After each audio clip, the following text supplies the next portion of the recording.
Hello and welcome to the third episode of the Long Islander podcast. We're coming at you today with our NBA preview show. I'm your host, John Potts, with my co-host, Vin Pentabene. Say hi, Vin. Hi, Vin. Every damn time, folks. But anyway, so Vin's going to run the show today because he actually took the time to write down everything for me because I'm lazy and I had an exam. So without any further ado, let's get into it. Well, first off, rip Justin Foley. You know what? Rest in peace, Vin. Rest in peace for Justin. It's okay. He'll be back one day, just not today, because he knows nothing about the NBA. Very weird for a sports podcast. All right, so we're going to go over all the NBA teams' over-unders for the year. Basically, in case you are unaware of what over-unders are, just what Vegas has their win total at, if they're going to go above it or below it. Then we're going to go into awards, MVP, Depoy, Sixth Man, and Rookie of the Year. I don't know if they have a roadie, I guess, would be rookie. Of course, the roadie, if we're going to start doing those things, man. And finally, finalist predictions. There we go. So we can look back at this and be completely wrong when the Warriors don't make anything. We're not going to spoil anything yet, Vin. I may have some hot takes, so prepare yourself. All right. So the first team are the Atlanta Hawks. So they have the Atlanta Hawks at 23.5. And last year they were 24-58. All right, so 23.5. They traded Dennis Schroeder. They got Trae Young. It is Schroeder, not Schroeder. You know what? He can spell his name however he wants. He's now the backup point guard for the Oklahoma City Thunder. They have Jeremy Lin now. It's true, they do have Jeremy Lin. What'd you say it was? 23.5? Yeah. I'm gonna go under. All right. I'm gonna go over. Just this Eastern Conference is just so weak that I think they could just scrape by. And it's one of those things where they play in such a weak conference, but I feel they're probably the worst team in their division. The Trae Young Magic. You know what? Give me the over. You want an over? I'm gonna write very sloppy arrow marks and hopefully know which one is which. Sounds good to me, Vin. All right. So next team is a team that really made their scene last year, making Game 7 of the Eastern Conference Finals. The Boston Celtics, who are, if I remember correctly, I think they're the favorite. Most wins in the East. 58.5. So they have 58.5 as their over-under. And last year they went 55-27. I'm going to take the over. And the reason I'm going to do that is I think their team is better now than it was a year ago. And I think they also have less competition than they did a year ago. Because with LeBron leaving the Cavs, I barely think that's even a team. And I think they're going to be able to beat up so much on the Eastern Conference, with the only fight really coming against them being the Raptors and the Sixers. So with that, give me the over. I think they win 60. You see, it's very hard for me to predict any team winning 60. I think they're going to be good. I think they're going to gain some games. I mean, they get Gordon Hayward for the whole year, who they didn't even have last year. I think he played 6 minutes, if I remember correctly. Yeah, it was a very minuscule amount of minutes. Jason Tatum came out and became a well-known player all of a sudden. Jason Tatum, honestly, I think the fact that Hayward got hurt last year was a real travesty for the team. But in a way, I think it might end up helping them in the long run because Tatum got the chance to develop himself so much in his absence. But I think what a real X factor could be here is the fact that the team wants to trade for Anthony Davis. And I think if this team is able to acquire a star of that magnitude, they're going to be able to win that 60 games. So as Anthony JTO is saying in the chat, Terry Rozier wanted out. Do you think he's going to have a big factor on this team being a backup point guard, or do you think they're going to just go somewhere else? I mean, you look at the teams. Terry Rozier, I thought he was going to leave Boston, to be honest. I think he's a starting point guard on a lot of teams. So I think he will make an impact. I don't think he's going to make nearly the impact he did last year. when you look at the Celtics, everyone on that team has the ability to move. They all have the ability to shoot, even down to Al Horford being able to shoot a three. So because of that, I think Terry Rozier is going to be able to be one of the best bench point guards in the league. But I think he might end up being part of the trade deal if they are able to acquire Anthony Davis.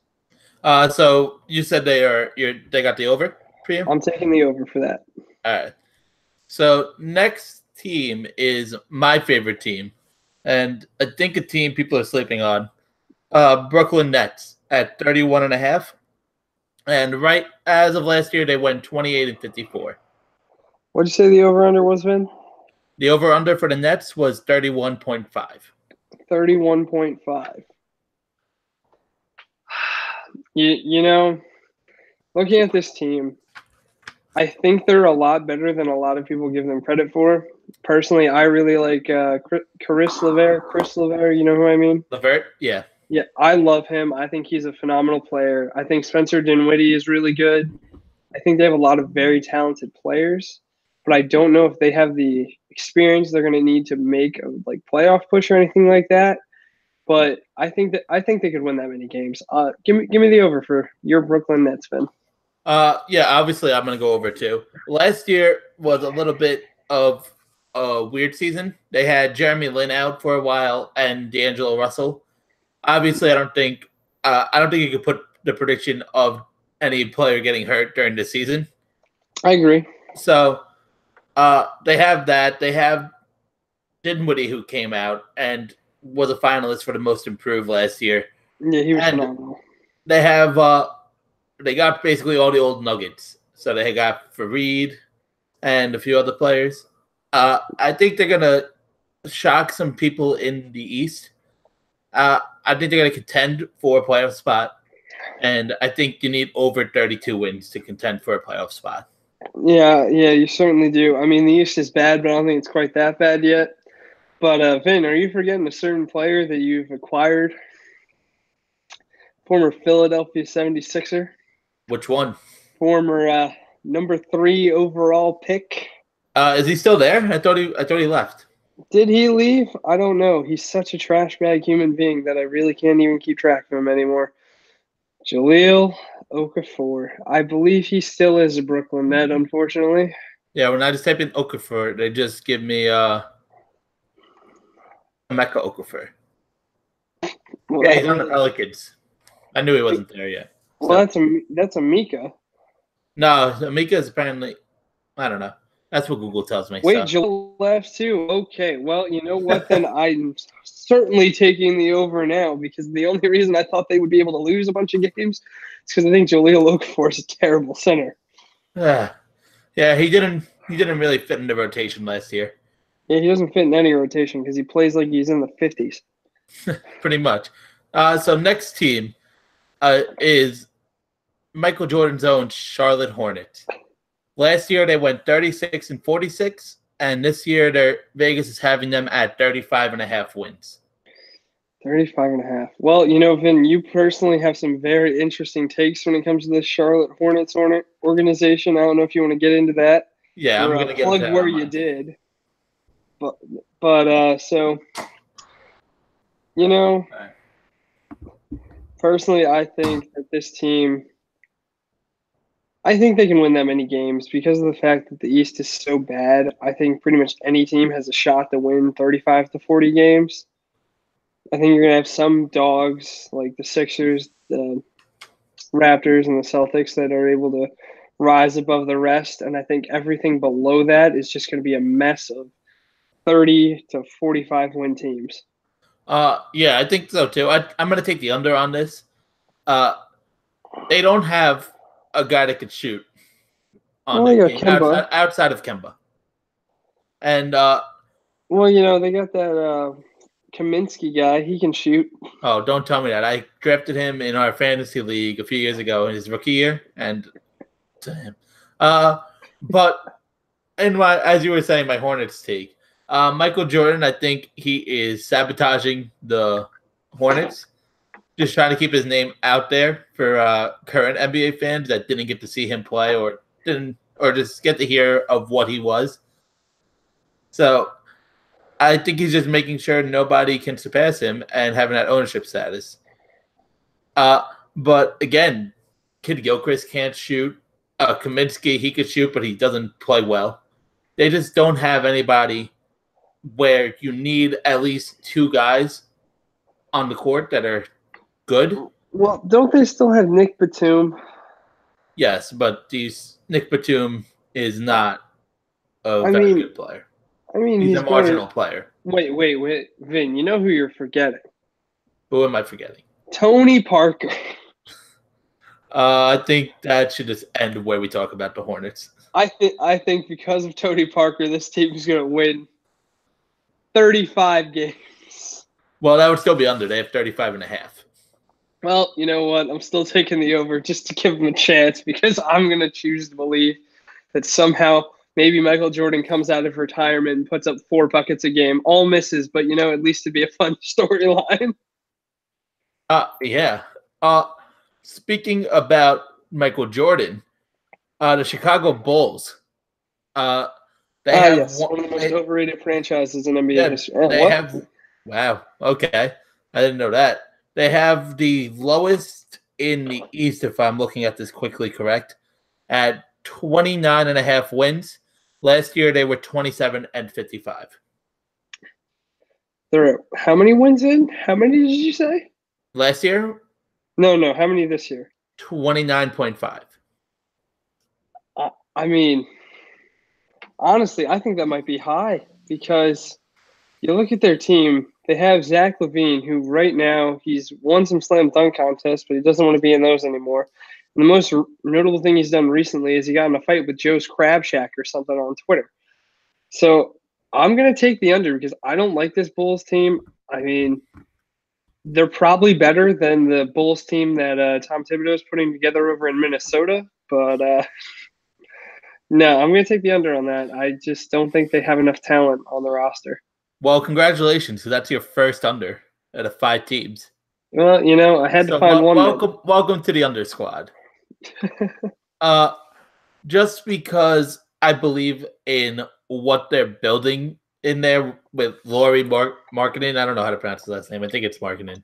Yeah, I think it's Markkinen. I do love him. He's a star player. It's a shame that he has to be part of that organization. Zach LaVine, I think they're going to get some wins. I think they'll scrape 30.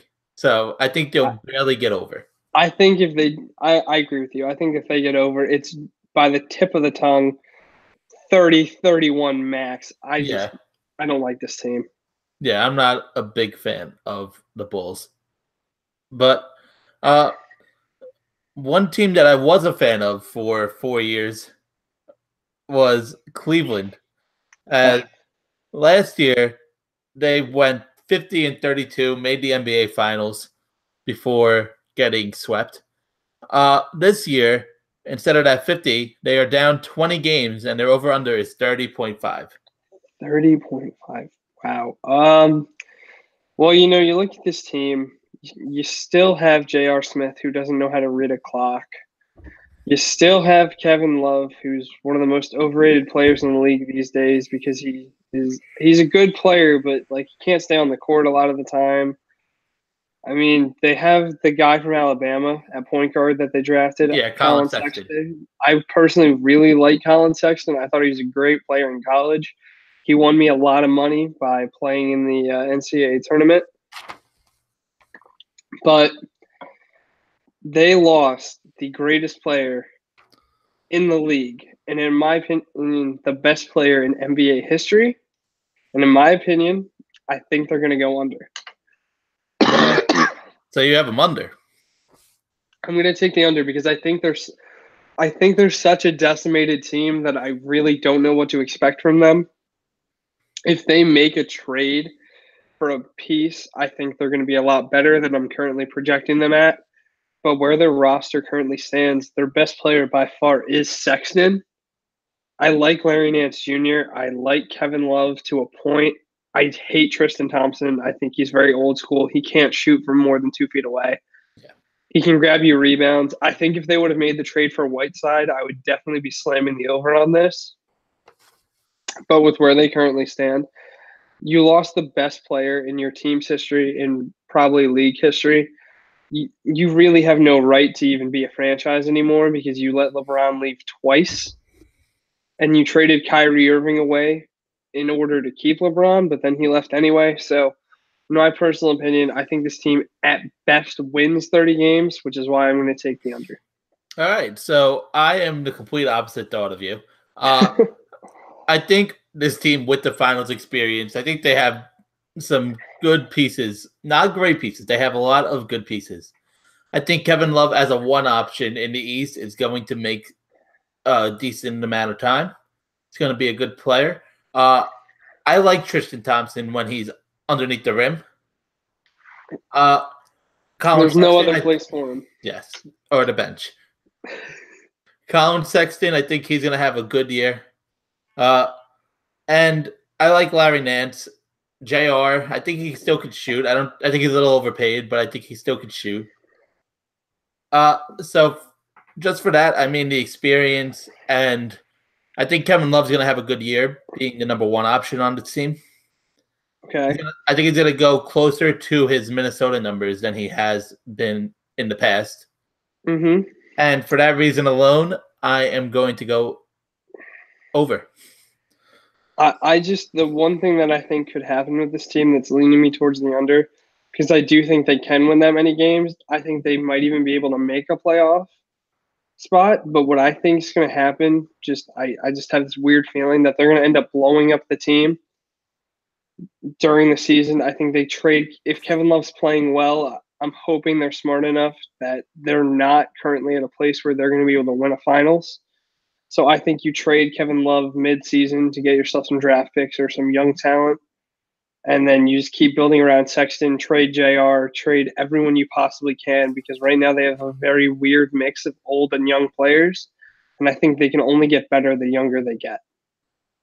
Yeah, I think they have to after the trades that they did for LeBron, just getting veterans that know what they're doing. But a next team, speaking about your hatred of centers, another center that can't shoot that signed in the offseason, the Dallas Mavericks. So currently they are expected to have 10 more wins than they did last year. So last year they were 24-58, and they are currently at 34.5. You know, if this team's in the East, I certainly take that as an over. But because of the fact that they're in the West, I think it makes it a lot more of a complicated issue. Dirk Nowitzki, he's a great player. He's an all-time great. We're going to remember him for a long time. But the thing is, he's just not the player he used to be. If that had Logan, I think that would be huge for them. But because of the fact that they don't have someone of that stature, it's really going to hurt them. But I'm going to be honest, I really like Luka Doncic, and I really like Dennis Smith Jr. I think the two of them together are a great combination. And then who else do they have on that team, Vin? They have Dirk. They have DeAndre Jordan now. That's right. They do. They finally got DeAndre Jordan. They finally unlocked the door to the house that the Clippers locked, and they finally brought him out.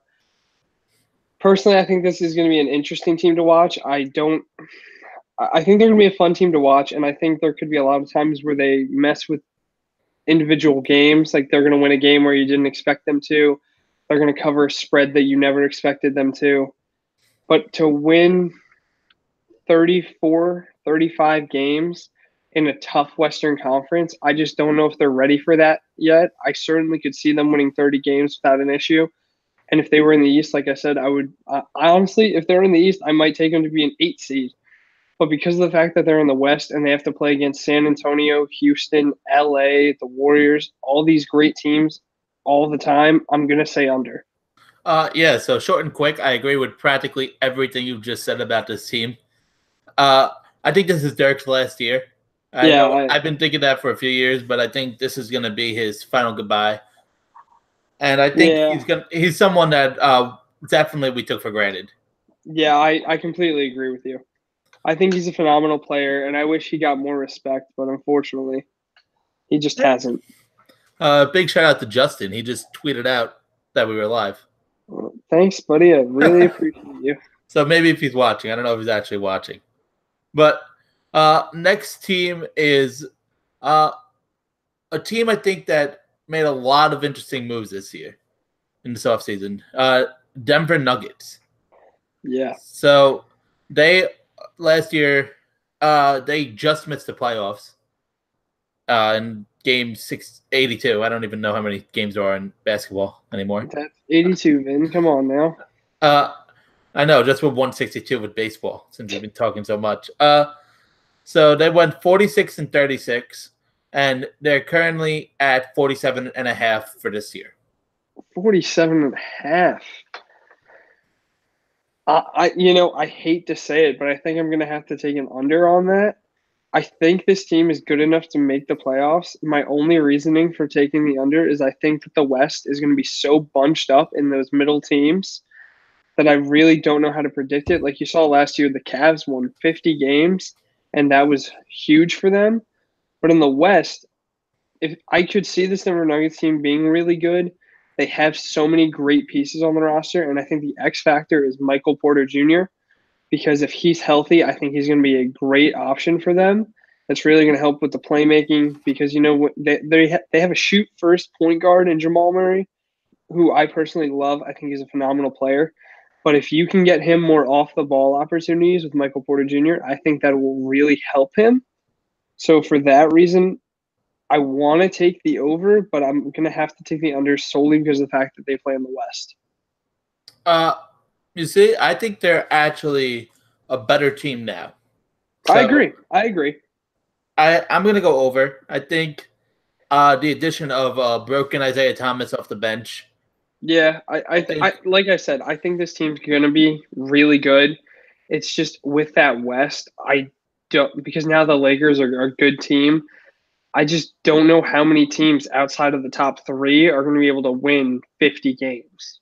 Yeah, it's going to be hard because the Lakers last year, I mean, how they're going to jump this year with the LeBron factor. I mean, you got to give losses to other teams that exactly. in the West. That's kind of how I'm the looking toughest. at it.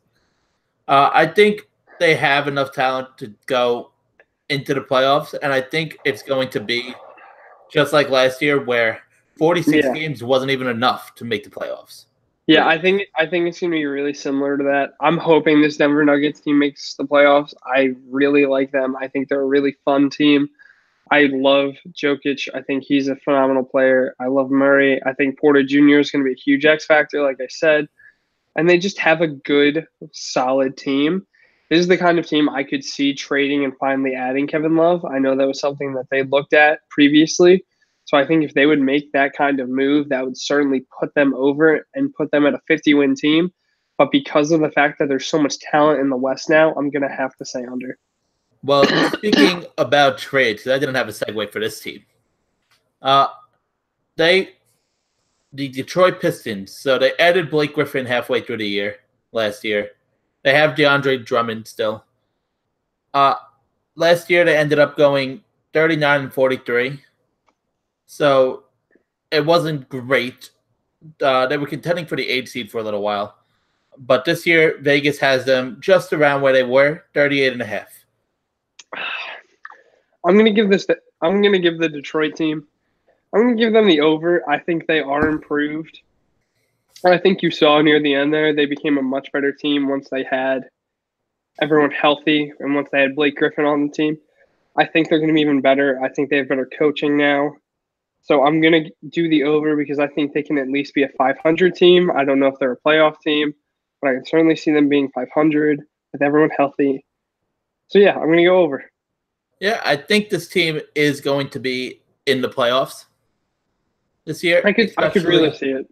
Yeah. I think they aren't going to make much noise because they don't have much at the guards position. And the NBA, I think you need, in my opinion, it's small forward, point guard, center in importance. Yeah.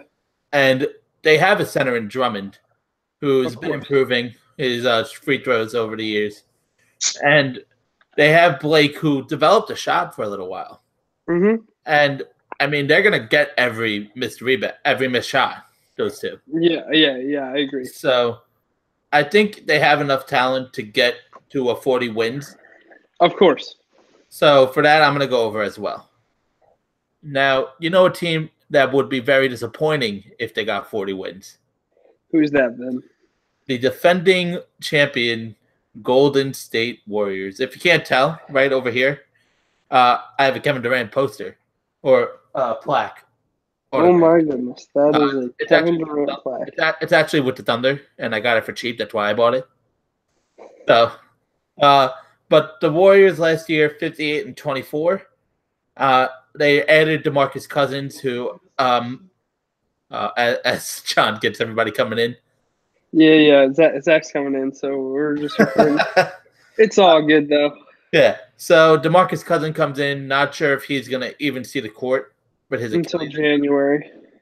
But they have the Warriors at 63.5 wins. 63.5. You know, it's tough because the Warriors have been such a dominant team. Honestly, the only reason they didn't win as many games last year as they usually do is because of the fact they were so injured throughout the season. I think at one point they were down KD, Steph, and Clay. I mean, it's really hard to win without your star players, but somehow they were still able to a lot of the time because even their bench is so stacked. Yeah. I still think they're obviously going to be one of the best teams in the league. I obviously think they're going to probably get to at least the conference finals minimum. 63 wins. I think it's what we've come to expect from this team. Houston, I don't know. Skipping ahead a little bit, I don't know quite how to feel about Houston because we're looking at it from the perspective of other teams are going to be able to take wins away from them. But I think what's going to be kind of a really big factor is those games they have against the East. They have 2 games a year against each East team. And honestly, I think, let's see, there's 2 games a year. You play, 15 teams? That's 30 wins right there, possibly. I think playing against the East, they're going to win at least 20, 24 games. So for me, I'm going to say, I think we're going to be right there, but give me the over just for the hell of it. All right. So you're saying over. I'm saying under. I think 63 is a very well. They would have to win 64, so that's 64-18. They would have to go. I think the Warriors are going to coast through the regular season. I kind of agree. And also with the Lakers, they're playing the Lakers 4 times. I think LeBron could take one even split.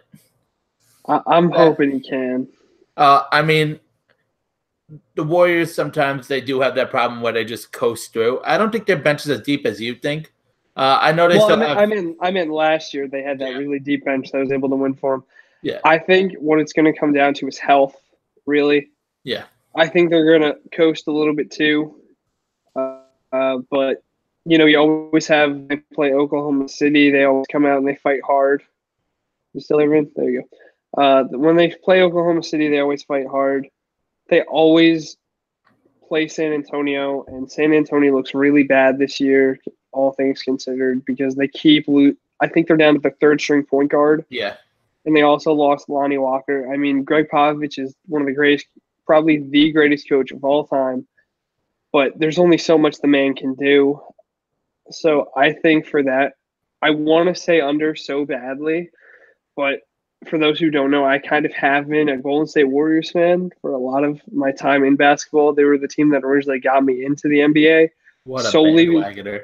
It's very simple. It has nothing to do with how good they were. It was because of the fact that growing up, whenever I would watch basketball, I would always go, why would you shoot a 2-pointer when you can shoot a 3-pointer? And the Golden State Warriors were the first team that ever kind of took that same aspect. Steph Curry, that's kind of his whole thing. I no longer the second they signed Kevin Durant, I kind of jumped off that bandwagon because I was like, I liked you guys because you were fun, not because you were good. Now I have more fun rooting for the Rockets. It's solely because of my love of 3-pointers. It had nothing to do with team success. Yeah. Again, I think their bench is a little under what they can do, but that's basically because they have 5 All-Stars on this team now. It's not even theoretical. They have 5 All-Stars. I like Iggy. Iggy, I think, is a solid bench player, and accepting that role, I think, was huge. Nick Young. Yep. But they lost the best player on their team. And who's that then? JaVale McGee. They did lose JaVale McGee. I personally am a huge JaVale McGee fan. I was not aware that you are as well, but I love the guy. I feel like if I doubt the Warriors, they're going to prove me wrong because you never know what team they're going to be. They want to win the finals. They've won so many finals. They've won 3 in 4 years. But I think LeBron coming might actually motivate them to play a little bit harder because I think the Rocket series last year showed them that they need those home games, that those home games really help them. They were able to win games in Houston, but I think now looking at it, the Rockets added Carmelo, however you feel about that. We'll get into it later. LeBron came to the Lakers. There's so many great teams out in the West that I don't know how much they're going to be able to afford to coast because they still want to be a top 1 to 3 seed at the very lowest. So for that reason, I'm going to go with the over. Yeah. So speaking of Carmelo, let's jump right to the Rockets. Oh, yeah. So the Rockets, 65-17 last year. Vegas basically said, okay, that was an anomaly.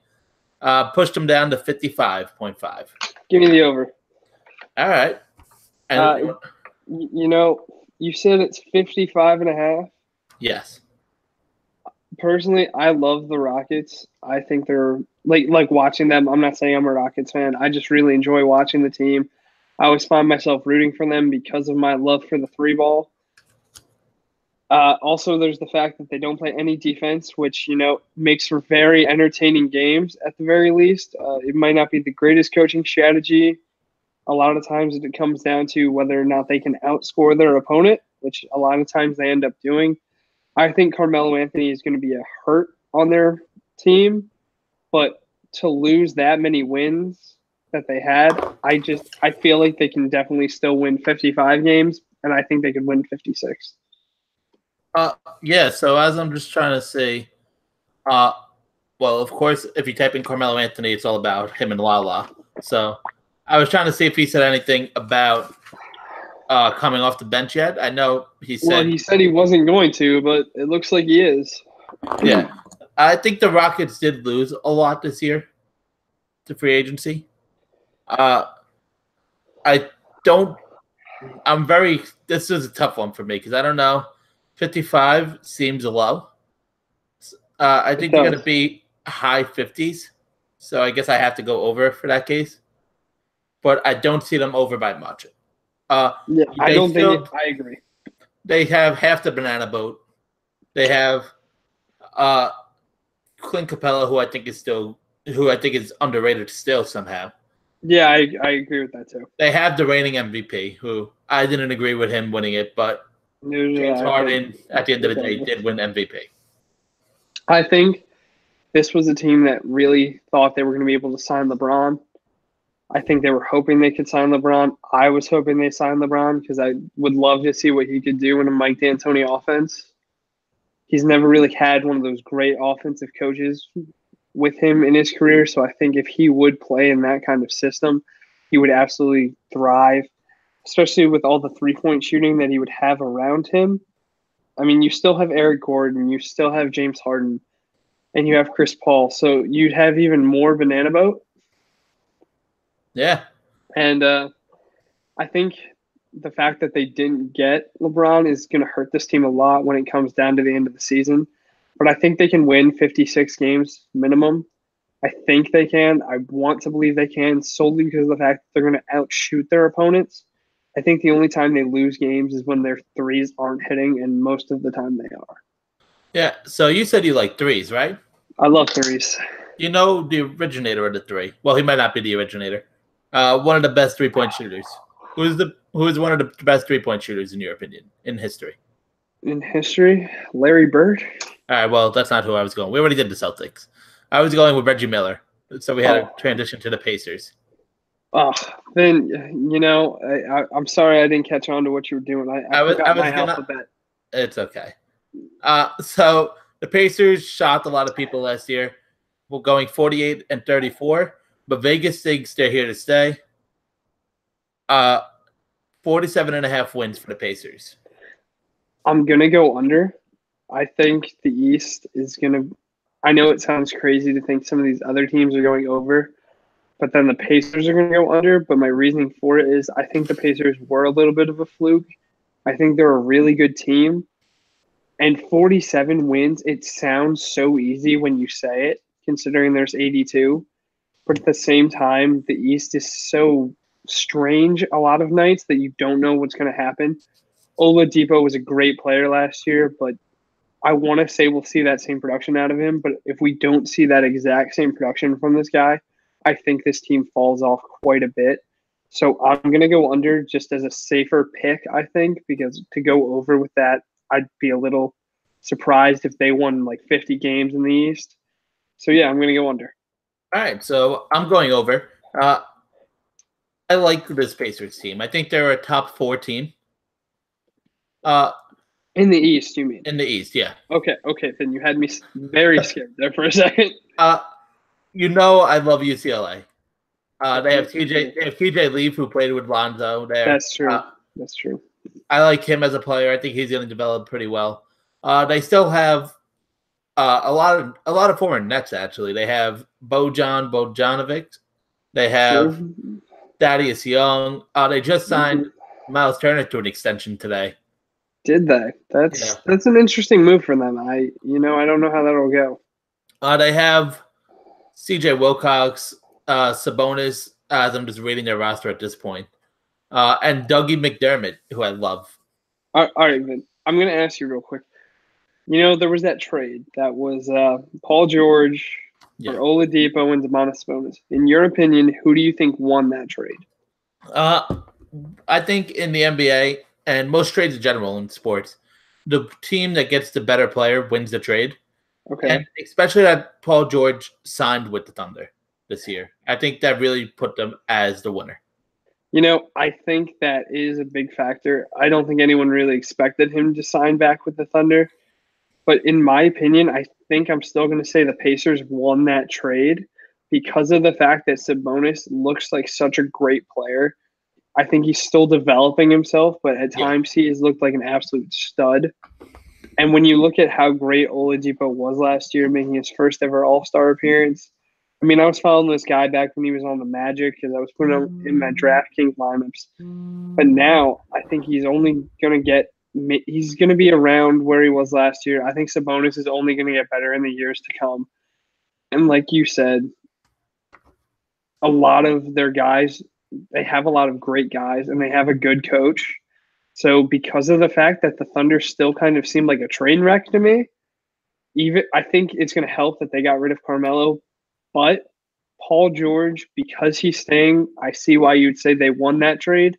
But in my opinion, because Sabonis has so much potential, I think, left to be tapped, I'm going to say that the Pacers won.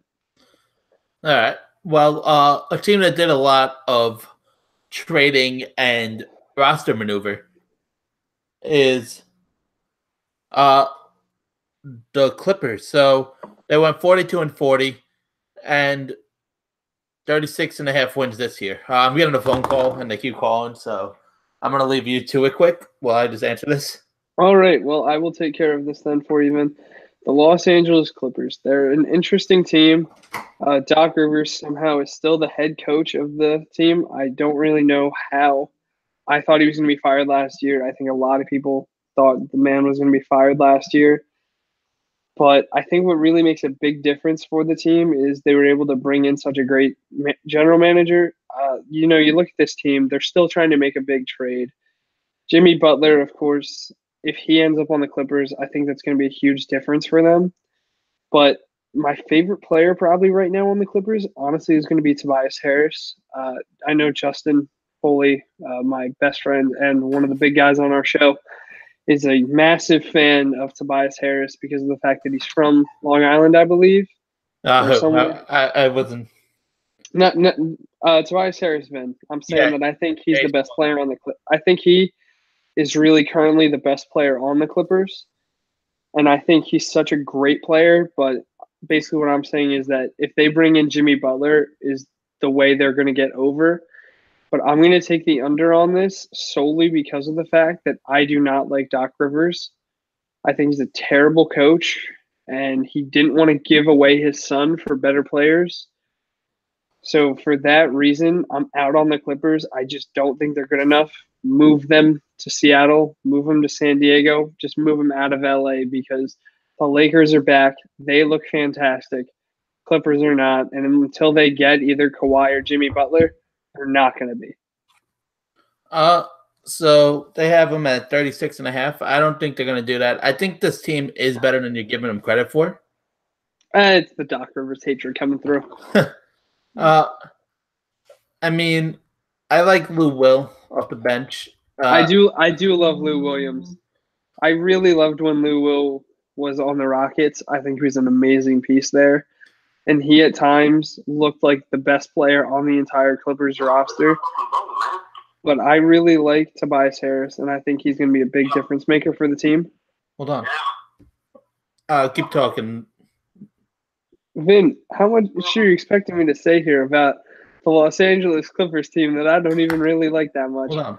They've got a couple great guys. I just don't know how much they're going to be able to do. There's part of me that could see them winning 40 or so games.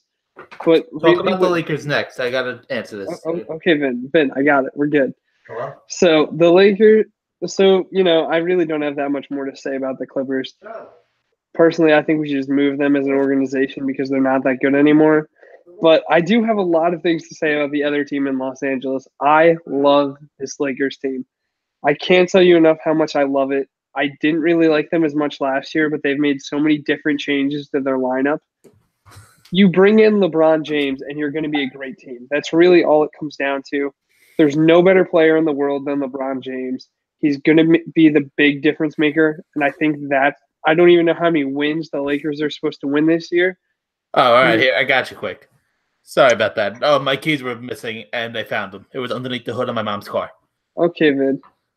So you said below 36.5 for the Clippers? Yes. All right, just so I have this down. There's just only so much I can say about the Clippers. Sorry. Let's go on such a weird team. So the Lakers, 35-47 last year. With LeBron in there in this whole 1-year deals of everybody that was a free agent, 48.5 wins. I'm going way over. Way over. I don't know if I could draw an arrow that defines way over.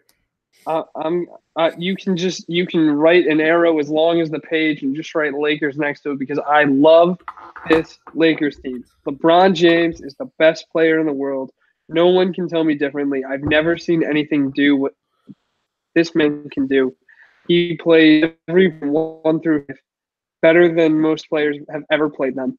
He can pass, he can shoot, he can dunk with ferocity of the likes of Russell Westbrook at best. He does everything, and they brought in players that I think are perfectly suited to play with LeBron. And I think this team has the potential to win 60 games. Wow, you're giving them 60 games potentially. 60 wins. You see, I think LeBron adds 15 wins.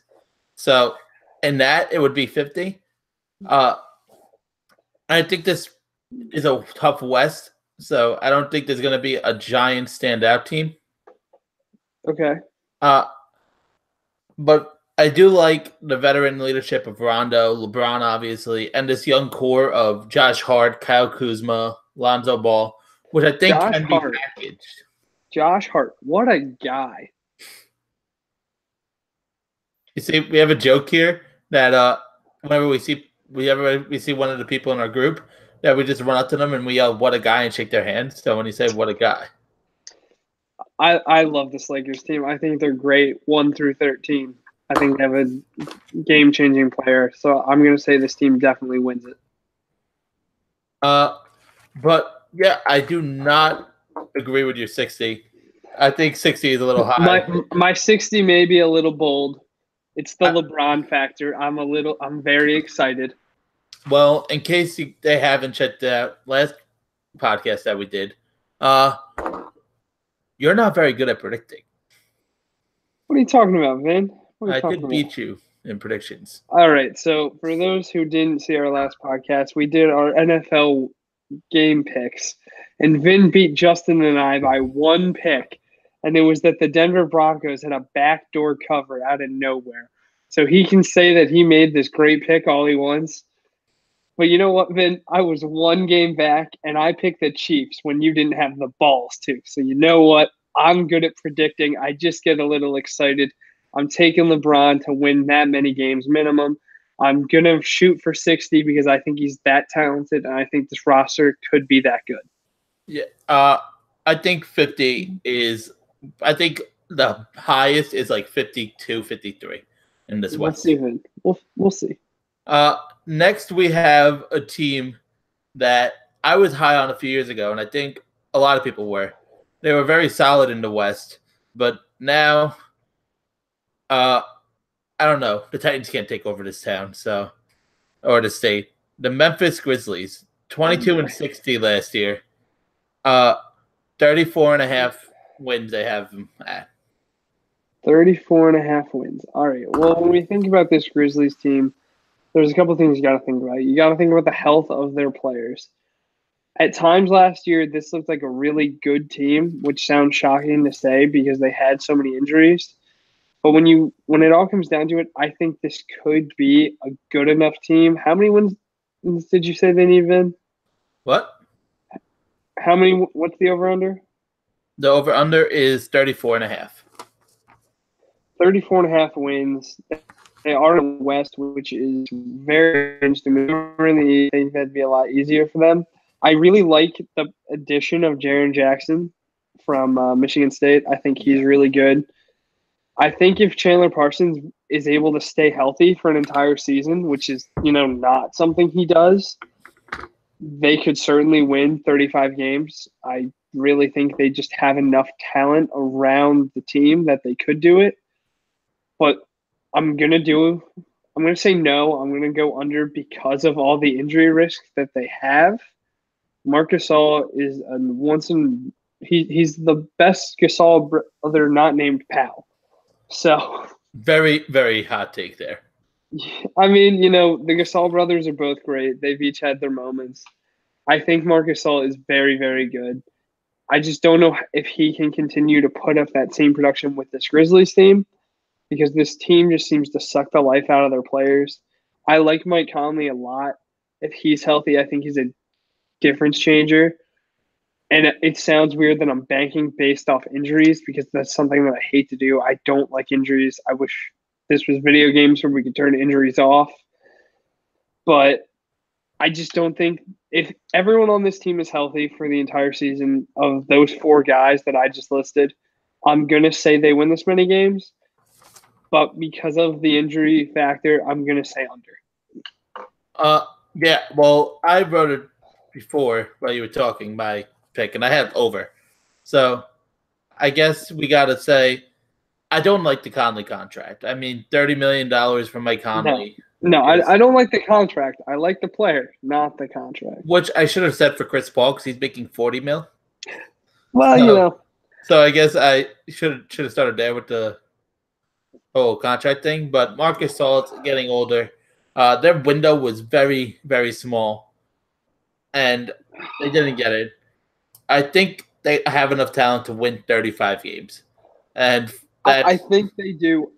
Like I said, I'm basing my whole thing off of injury factor. I think they're certainly talented enough. So if I get this pick wrong, Vin, you can make fun of me, but I want you to know why I made the pick the way I did. That makes sense.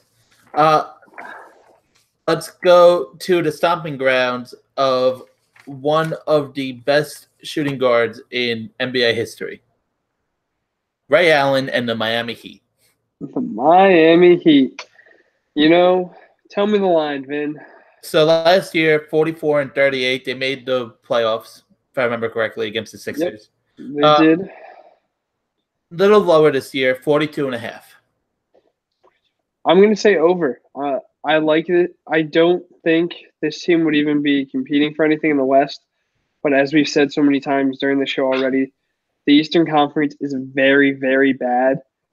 And I like a lot of the guys that they have on their team. Hassan Whiteside, it keeps seeming more and more like he's going to be traded away.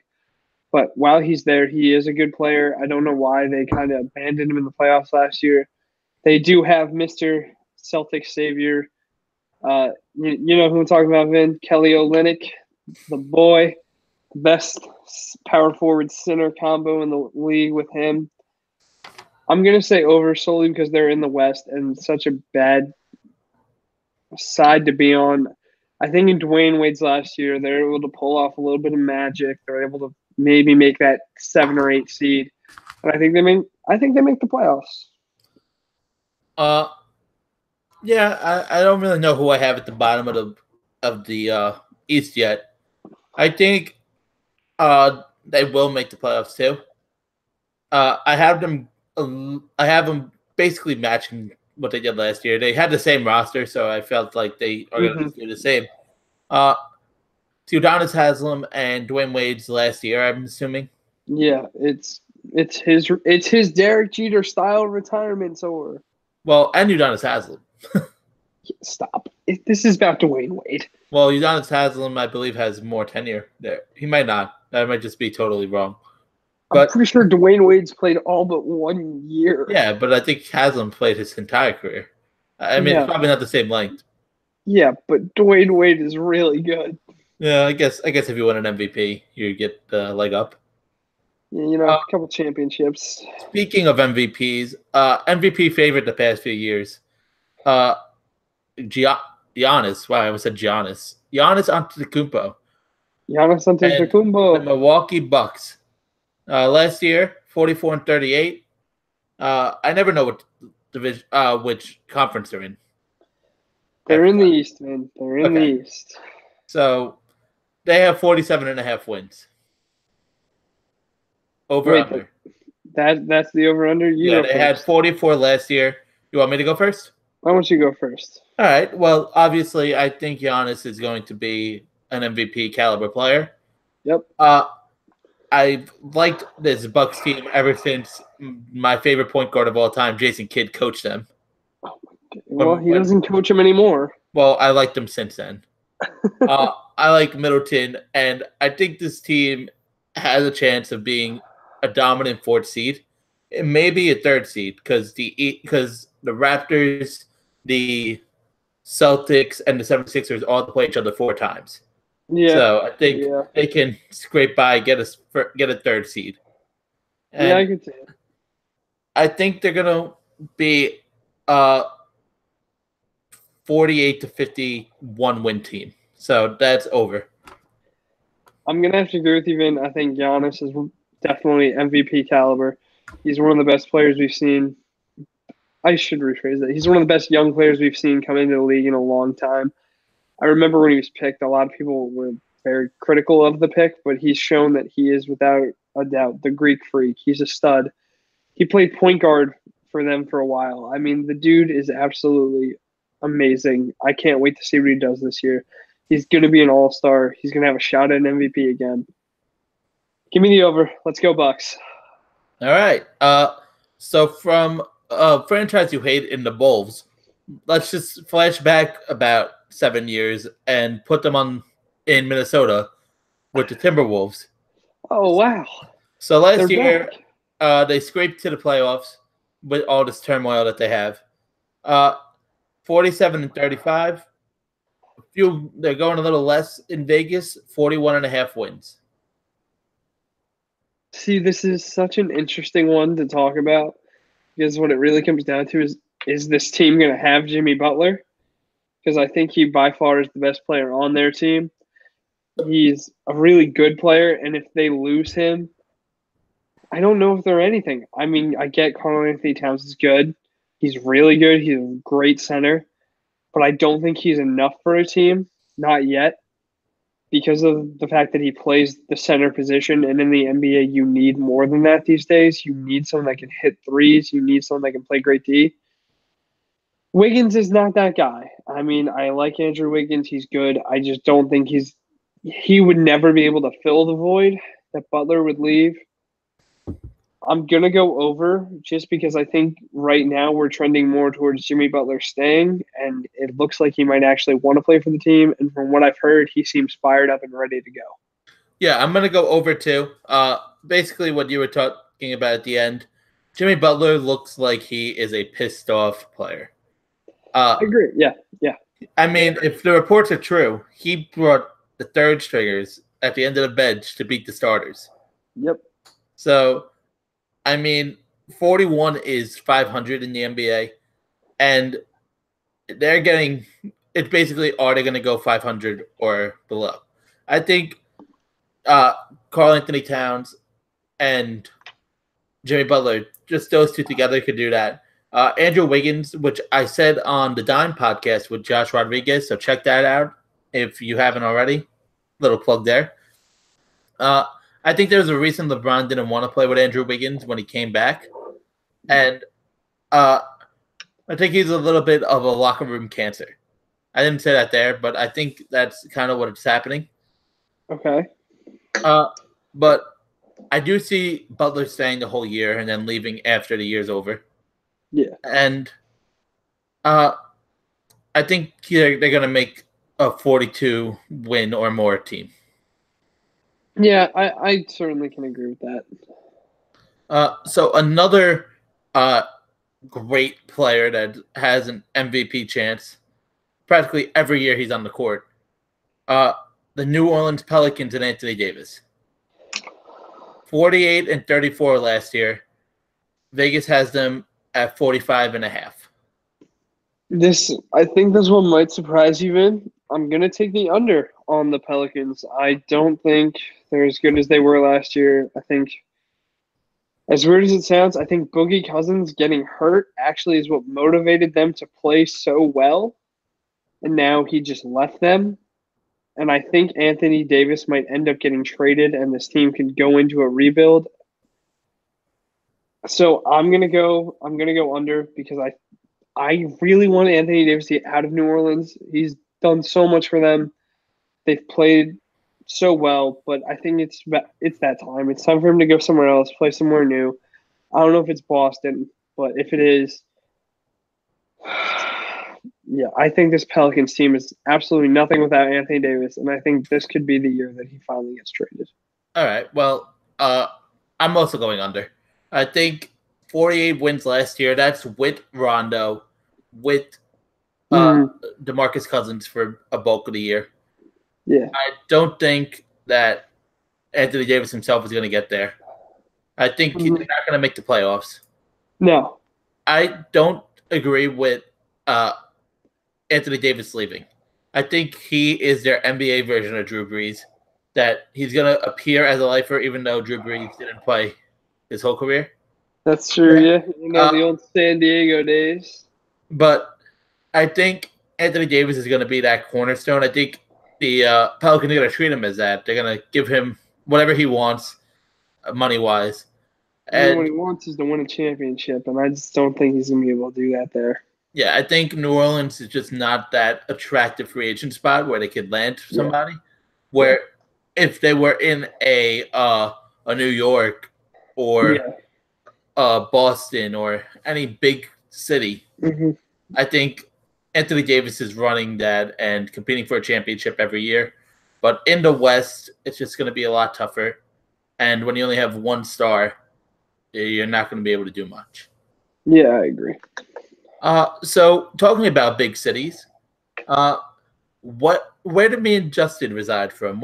Where is the biggest city in the world that we live near? You guys live in New York. New York. And do you know what team plays in New York that isn't the Brooklyn Nets? Unfortunately, I do, Vin. You're talking about the New York Knicks. Yes, the New York Knickerbockers. So they last year went 29 and 53. Kristaps coming off an ACL injury, or ACL tear, I believe it is actually. They have some keys into the future with Knox and Moutier and Nalinka. They have some guards. They just Ntilikina? Yeah, I just don't know how to pronounce his name. Sorry, I'm a Nets fan. And they just got rid of Joakim Noah earlier this week. So finally, it's about damn time. So they went 29 and 53 last year. Vegas has them practically staying the same, 28.5. You said, do we know when Kristaps is going to be back? Kristaps doesn't know when he's back. There was one report that I read during the offseason that he said there is no protocol for a 7'3" guy tearing their ACL. I mean, there's a possibility he might miss the entire year. He could come back around the All-Star break. But he's definitely not starting. Definitely not playing this week. Sorry if you drafted him in one of the. Oh, hang on, man. I actually hope the sound quality doesn't go down too much. I gotta pop a headphone out to charge it. All right. But yeah, you sound the same. Okay, if Kristaps was playing, I would go over. But because of there being so much uncertainty, I'm gonna have to go. It's so hard. But I'm sorry, Knicks fans. James Dolan is still your owner, and he still is damaging your team just by his very existence. And for that reason, I'm going under. Yeah, I'm going under too. I think 2018 is a tank year for the Knicks. I think they expect to get one or two big free agents, whether it be Kyrie, who said he's staying in Boston. Sorry, and I think, as you can tell, players change their mind a lot in the NBA. Well, yeah. It seems like that's the biggest sport, maybe because they get the most information and they just have so much prowess, and those are the players you actually could recognize. The 7-foot weirdos that are just around every day. But players change their mind a lot until they sign that contract. They're not. I don't believe what they're saying. Well, even then, sometimes they'll they'll say they're signing, and then next thing you know, you're getting locked in a house by your teammates. That is true. But I see them going under, especially if Kristaps isn't playing this entire year. I don't think if they're not competing, if they're out of a playoff push or even a push to be something, they're not going to rush Kristaps back. And if it's February, they might just say, hey, take the year off, come back healthy 2019. Yeah. All right, what do we got next, man? Do you remember where Carmelo Anthony, the famous Knickerbocker, got traded? Oh, goodness, man. All right, we're going to need to stop doing these riddles because you're actually making me think, and I have an exam today. But we're talking about the Oklahoma City Thunder, a team that I have some real beef with. So last year, they were actually my finals pick. I thought they would dethrone the Warriors. So well, that's a dumb idea. I want it to be a little different. Last year, 48-34. This year, they're expected 48.5. So same thing. You go first, Vin. You go first. I think they did a lot of addition by subtraction this offseason, mainly with Melo. Yeah, I agree. He didn't want to come off the bench. I think that's going to be something that the Rockets are going to have to address if they haven't already. I haven't read any reports on that recently. Mm-hmm. But Russell Westbrook's out for the beginning of the season a little bit, recovering from a surgery. I think it's his knee. Okay. Paul George signed a 5-year max deal. Yep. He's happy. He's paid.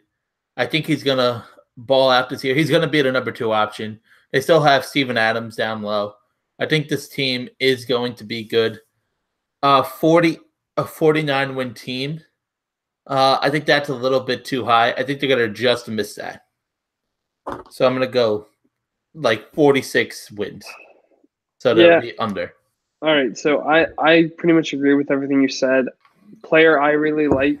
Well, there's 2 moves I really like. I really like the addition of Nerlens Noel for this team.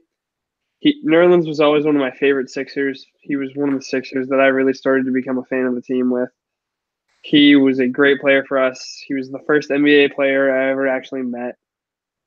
So I think he's going to make a big difference on their bench. And then I think Schroeder is going to be big for them. I really do. I think they finally have a backup point guard that's going to be able to help. He might even be able to come in some weird rotations where he's up starting with Westbrook and Paul George. I think this team could certainly win 48 games, but I'm right with you. I think they're going to be just under. All right. Well, since you don't like my segues, the magical play, the most magical, that's the word. The most magical place on earth, Orlando, Florida, Disney World, almost at Disneyland there. The The Orlando Magic. Last year, 25-57. This year, they think they're going to go 5 games better, 30.5, over or under. Going over Mo Bamba. That's all I have to say. Yeah, I'm going to go over 2. The East is weaker. I like Mo Bamba. I like Aaron Gordon, even though he can't shoot. I think they fulfill the same role. But I think they are a train wreck in terms of a franchise. But I think they can do 31 wins. Yep, I agree. And that's enough on the Magic. I think that's more than enough we needed. Yeah. A team that started the process. John's hometown team, the Philadelphia 76ers. Last year, 52-30, getting eliminated in the second round. This year, 54.5 wins, over under. How many? 54.5. Call it a homer pick. I'm going over because I love my Philadelphia 76ers. I think we are such a good team. We have so many weapons. I think we just need one more piece.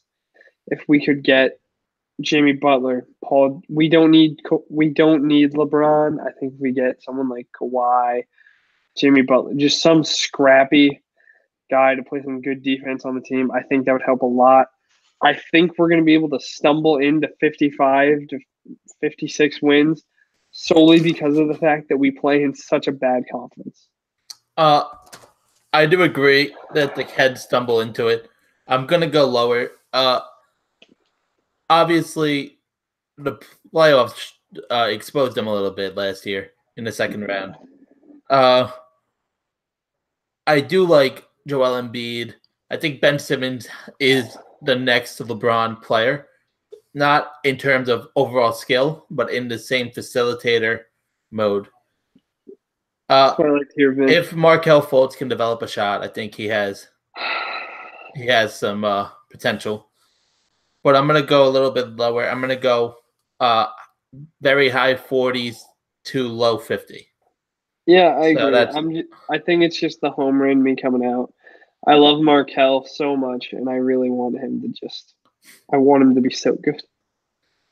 So the next team we have six teams. Sorry, I don't know how to count. Left is Phoenix, Arizona, the Phoenix Suns. Yeah, we can do this one quick, man. We can do this one quick. New home of Jamal Crawford. Very true. Derek Book. Devin Booker. Sorry, wrong person there. 21-61 last year, 29.5 this year. If they're in the East, I think they're so much better. You know what? I'm going to go over. I think they have so much talent on this team. If they can just get some good cohesion together, because they have Booker, they have Bridges, they have Crawford. I mean, I haven't even mentioned DeAndre Ayton yet, and this guy was like one of the best players in college basketball last season. He looks like he's going to be a stud. So I'm going to go over. I think they can win 30 games because of how much potential the team has. Yeah, I think they have potential. I don't think Devin Booker is a guy you build your team around. I think he's like, you could fill a Klay Thompson-esque role. I knew you were going to go Klay Thompson. Being a number 2 option where he can be. That's no slack on him. That's still a very good role. DeAndre Ayton, I'm not very high on as much as everybody else is. I'm going to be honest. I don't think he's as good as a lot of people say, but I think he is very good. So I'm going to go under. I do like the addition of Jamal Crawford? Crawford. Yeah. I was going to say Jamal Crossover, but I knew it wasn't that. Jay Crossover? Yeah. Man with the legend? Next, a team that can't add a third star no matter how hard they try. The Portland Trailblazers. Last year, 49-33. This year, they have them at 42.5. I'm going to take the over. I mean, I know this team has been looking for their third guy for a long time. I don't know why no one wants to go play for their team, because personally, I want to go play for Portland. They have so much history with the great Bill Walton. I mean, CJ McCollum is really good. I think Damian Lillard is somehow underrated as a point guard. I think he's insanely good. If he was on the Sixers, if McCollum was on the Sixers, I couldn't even tell you how excited I would be. So I'm going to go over because I think they're really good, and I really like Joseph Nurkic on their team. I think that big three there. It's not a big three in what we're used to seeing with Miami or Golden State with their big five. But I think the three-man rotation that can get things done. I think this is the team that's one. Excuse me. I think this is the team that's one player short. I don't know who that player is. I don't think they're going to be able to trade for anyone because of the fact that they'd have to give up one of their guys. Mm-hmm. But I'm going to go over. Yeah. Yeah, I'm going over too. They proved they can win with this score. I do think, though, that during this year or after the season ends, they're going to trade either Damian Lillard or CJ McCollum. Yeah, I agree. And you did forget Dominique Wilkins, the Trailblazers, or Clyde Drexler. I mean, Bill Walton was such a very random one. I mean, have you ever just listened to Bill Walton speak, man? Like, he's just so inspirational. Oh, yeah, I have when he's on the ESPN broadcast. Yeah, but you gotta just listen to some of his speeches. I mean, the man's a legend. I'll do it after this. I'll listen to some Bill Walton. See if he inspires me. But you know what team wasn't inspired last year? Who's that, Vin? The Sacramento Kings. Everybody's favorite California team. My favorite California team. I don't know what you're talking about, Vin. I love the Sacramento Kings. Last year, 27-55. This year, they're taking a little bit of a loss, 25.5. I'm going over. A lot of people hate this Sacramento Kings team. I personally really like the Sacramento Kings team. They're missing, clearly, some players that would be able to help them a lot. But I think De'Aaron Fox is a really good young point guard for them. I think Buddy Hield's huge for them being able to hit threes. I like which BB do they have? Boban, Bogdanovich. They have one. They've got another good guy that can shoot threes. I really like this Kings team. I don't like that they're in Sacramento, but I think they're a good team. I think they could definitely win 26 games. Yeah, long story short, you're right. So, over. Next, we're going to go to the team that got Kawhi Leonard from a deported United States. The Toronto Raptors, 59-23 this year. Somehow, as I'm moving away, I'm going over. So I'll go first. They have them at 55.5. So okay. I love the addition of Kawhi for the year. Yeah. With Kyle Lowry and Danny Green filling that spot. Their bench is one of the best plus minus in the league. I think they said they were the third last year. Yep. This team is good. I think with the East getting better, that's why the numbers lowered a little bit. Mm-hmm. But top heavy better. No. Yeah. I know what you meant. So I think Kawhi is going to play inspired, especially on a contract year. I've always liked Danny Green. I think they have. I like Jonas Valanciunas. This team is solid, as much as I hate to admit it. And for that reason, I'm going to go over. Sorry, man. I accidentally just dropped a pen and a candle, and some bad things kind of happened. But anyway, yeah, I honestly am just going to have to agree with everything you just said. I love Danny Green. I think he was a phenomenal addition for this team. I think he might be – this is going to sound weird. I think Danny Green was a bigger addition for them than Kawhi was. And let me explain why I'm saying that. Kawhi is a huge addition, but I don't know how much of an improvement he truly is over DeMar DeRozan. He certainly is, but I don't know how big a gap that is. But then when you throw in Danny Green as well, I think it's certainly – they've improved the team. And they're going to have a new head coach that's going to change some things, so we'll see how that goes. But I really like this Raptors team. They really scare me as a Sixers fan personally. So I'm going to agree with everything you said. Yeah, so as I realized I didn't write down the Spurs, we have 3 teams left. So the Utah – yeah, I know. So I had to scroll through the website to find it quick. But the Utah Jazz are next. Last year, beating the Thunder in the playoffs, going 48-34 in the regular season. This year, they expect to be around the same, 49.5. 49.5. How many did you say they won last year? 48. It's so tough. I'm going to say under. I think they're still the same quality of team. I think they still make the playoffs. But because of the LeBron factor, taking away some wins, I think that because it's such a close number, if you were dropping it from 49 to 45, I'd probably say over. But because of how low it is, I'm going to say under. Yeah, I agree with you. I love Donovan Mitchell. I didn't like him at the beginning. I thought he was overrated, but I think a lot of people did. Now I think he's set. I mean, I love Donovan Mitchell. He seems to have a personal vendetta against my boy Ben Simmons because of the fact that Ben wasn't really a rookie. But you know what, Donovan Mitchell? Just because Ben won Rookie of the Year doesn't mean that you're not a better player. I love Ben with all my heart, but Donovan Mitchell, I wish he was on my team too. Right now, I wish we had him instead of Fultz because I think if we do, we might have even been able to beat the Celtics last year. I think Donovan Mitchell is a stud player. I think he's just enough to get them to 45 wins. So the reason I don't have the Spurs on is because the website totally skips over them on their over-under. Okay. So they went 47-35 last year. They're obviously going to drop. I think that's enough, right? I mean, let me see if I can find. They added DeMar DeRozan. They lost 2 point guards, Ed Kawhi. Pau Gasol's getting older. LaMarcus Aldridge is 3.5, and that's the number I found first. So we're going with that. How much? 43.5. Yeah, they're going under that. I want to say over so badly because of how much I love Greg Popovich, but I'm going to have to say under because of the fact that they keep getting injured and they seem almost cursed with point guards. It's the Tony Parker effect in reverse. Yeah, pretty much. And then finally, as we get through the 30th team in the league, a team I think is very overrated every year, the Washington Wizards.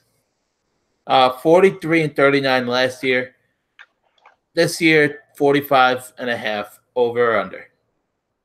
You know, the Washington Wizards have so much talent. They have Wall. They have Beal. They have Porter Jr. Everything suggests that this team could win 45 games. However, I still think they failed to do it, even in the East. I don't know why. Maybe it's injuries. Maybe something tells me this team, they're never as good as they claim to be. I think it happens again. I think they win 44 games. Yeah, I agree. I like the addition of Dwight Howard for some veteran. To be honest, I didn't even know that. I completely forgot they even added Dwight Howard. Even though he has an injured butt at the moment. So that's all 30 teams. Wanted to do 4 individual awards and then the finals prediction before we get off because that took a lot of time. Yeah, that took a lot longer than I thought it was going to. Who knew we had so much to say about NBA teams, man? Yeah. So let's start MVP. Who is your MVP for this year? LeBron James. LeBron? I have a different conference. So really? Oh, I know who you're going. I have Giannis. Yep. Yeah, I knew it. That's why I mentioned earlier MVP caliber. Yeah, I had a feeling.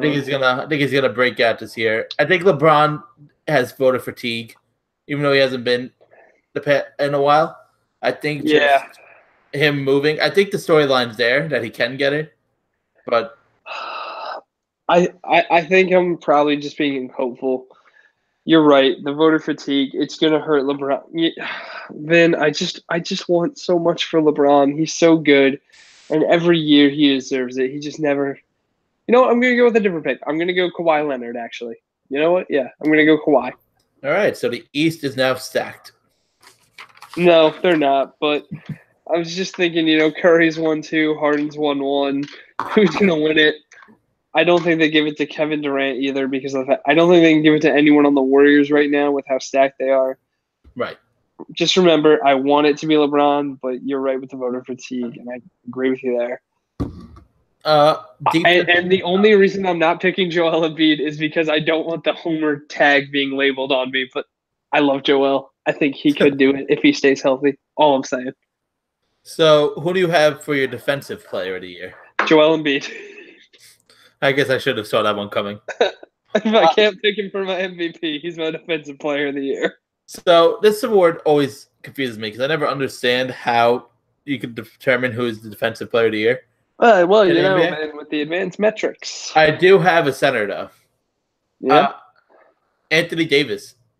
Yeah, I can certainly see it. Him with Randall, I think he's going to get some more boards.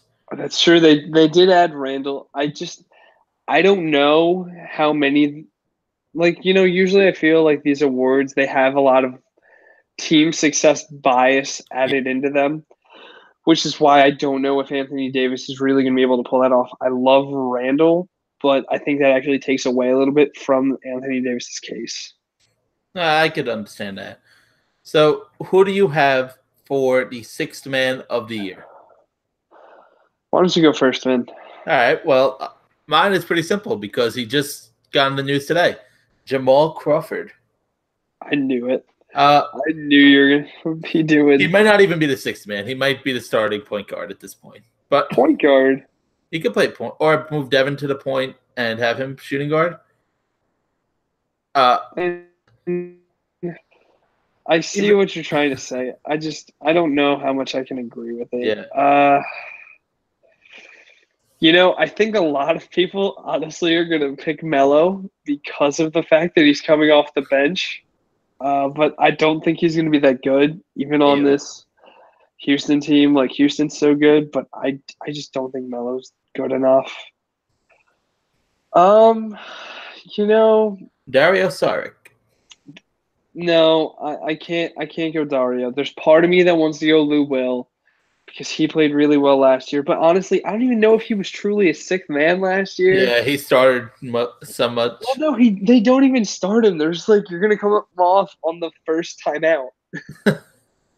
So yeah, sixth man is very hard to pick. It's really hard because you don't know who's truly going to be a sixth man. So I kind of have two guys, one in each conference, that I'm more leaning towards. And the only reason I got your East, so it's okay. I understand your East. You don't have to tell me. I know it. It's Terrorizer. Oh, wow. I went with Tatum. No. I think Tatum is actually going to be starting a lot of games based on how their lineups have looked in the preseason. Yeah. Because it looks like they're going Kyrie at point, Brown at shooting guard, Tatum at small forward, Hayward at power forward, and then Horford in the middle. So that's why I'm actually going to go with Scary Terry. I think he's my first pick. But, well, actually, no. He's my second pick because I think he'll stay on the bench the entire season. Who I really think could be, though, is Kyle Kuzma. He looked great last year. The only reason he's getting moved down to the bench is because LeBron came. We'll see how it goes, though. Because he was so good last year. I think he could be just as good this year. So those are my two guys. But, you know, Jamal Crawford's always a great pick. He's won it so many freaking times. Yeah, and then finally is Rookie of the Year. Rookie of the Year. You want me to go first, Finn, or you want to go first? You go first. I mean, do you already have yours? Yeah, I have mine written down. Why don't you go? Because I'm still kind of mulling mine over. All right. Well, before you pick whatever the guy on the Mavs is, because I don't know how to pronounce names off the top of my head. Luka Doncic? Yeah, before you choose him, I'm going to go with the guy I slammed, DeAndre Ayton. Really? I think first overall, he's going to be good. I don't think he's going to be that transition, that big guy that will help Devin Booker succeed. I get it. I think he's going to be able to get some blocks, get some rebounds. He's going to score some points. He's going to get some offensive rebounds. I think he's going to get exposed a little bit, but in a team that has no expectations that are that high, I think just for that case alone, he's going to get some extra minutes that some rookies aren't. And he's going to just sneak away with Rookie of the Year. Yeah, I certainly see that. You know, I don't like you calling me out for my Doncic. because he kind of was going to be the guy that I went with. I think he saw that coming. Now, what's weird is I think Doncic is probably going to win the award because he's in Dallas and he's going to be having so much. I think he's going to have a lot of time where you see him make special plays, but I don't think he's going to be the best rookie. I think Michael Porter Jr. actually could end up being the best rookie.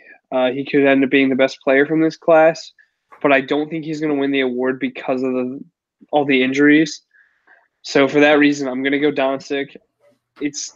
I don't know how confident I feel in that pick, but he's looked really good so far. But I think the one thing we can both agree on is it should not be Trae Young. Yeah, I was going to throw out Trae. Trae Young was one of my finalists for this. I had him and Colin Sexton, but I love Colin Sexton too. Yeah.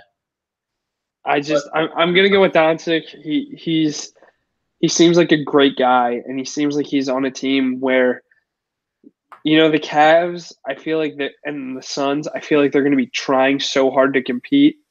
But then I think the Mavericks are going to be that team that they're going out, they're having fun, and they're going to end up winning some games. And that's what's going to help him in Rookie of the Year because I think they're going to play him a lot, and I think they'll have statistics, and that's going to help him with winning the award. Now, before we get into the finals predictions, there's something that came to my mind. What's one team that people are sleeping on that is going to have expectation, that is going to be good? So, like how the Pacers were last year, for example. Let's see. You kind of surprised me with this one because this wasn't something we discussed before. Yeah, it just came to my mind. So since we weren't really prepared, I'm going to change how you word it a little bit from surprised, like they end up being good, to just being a lot better than a lot of people gave them credit for. I'm going to go with the Milwaukee Bucks. I think this team is surprising with how good they could end up being. I think they could have the talent to end up going all the way to the NBA Finals if we're being realistic. Yeah, you see, I'm going to go with the Cavs, which is going to be a shock. No, I saw it coming a mile away. Oh, okay. I like this Cavs team. Even without LeBron, I think they have some pieces that are going to be good. They're going to develop in the East. They don't have to go through a lot of growing pains. Yeah, I get it. I get it a lot. I don't know. I'm just going Bucks because I think Giannis is such a special player. I think he has so many great teammates. I think they could end up winning, going to the conference finals. I think because the big three in the East is who everyone's expecting to make it. Yeah. So I think they could be that 4 team that ends up outperforming. You see, I have better expectations for them, and you still took them before I did. So before we end the show, let's just give our finals predictions and who we think is going to win the finals. All right, Vin, you go first because mine's going to surprise. Well, we talked about this last week, so I know where you're leading to surprise. You go first. At least I think I know. I'm going to go because I got burned last year. I had to go with the Warriors. They're going to defeat, I think, the Raptors. 2K talk. Really? 2K has convinced me because every time I do a sim on there, the Raptors are always in the finals. I think, again, this team has a solid bench in Toronto. They have really quality starters. Yeah, they do. They really do. It's going to be hard for teams to match up against them because they're 10 deep. They really are. They like you said, they have one of the best benches.